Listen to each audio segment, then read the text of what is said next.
Now, if you're looking for a very enchanting plant, you'll never guess what this is if you haven't seen it before. It's a deciduous Daphne, Daphne Genkwa, and it's endemic to China and Vietnam and I believe Korea.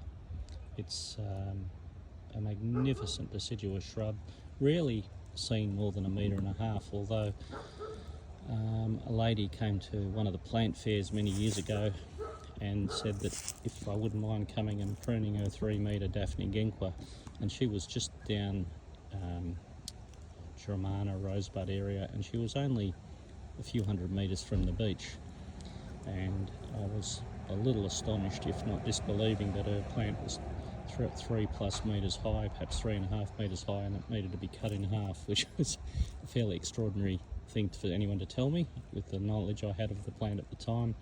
But good to her word, I went and visited her at her home. She cooked me scones and jam and cream, and sure enough, the plant was every bit of 3 metres, or at least 3, maybe closer to 3.5 metres high.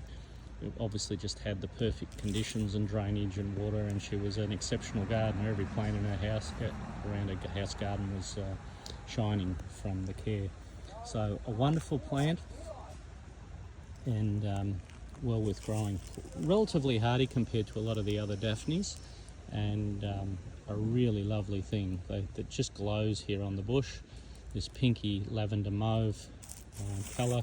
I'll let you make of it what colour description you want to give it, but I would put it in that sort of bounds.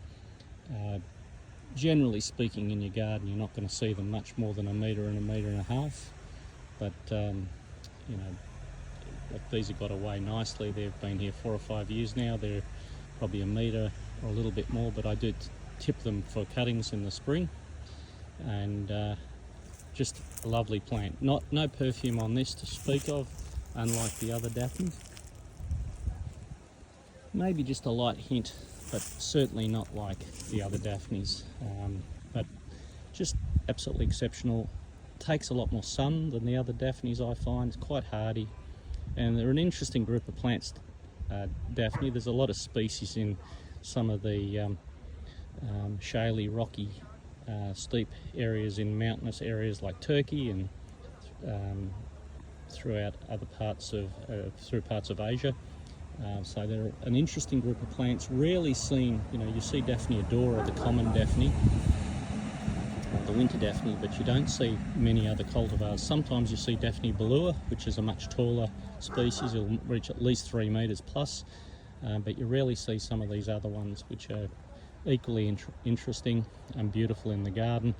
Nice pointy green leaves in the spring, and quite a different look to any other plant that I've ever grown in my life, that's for sure.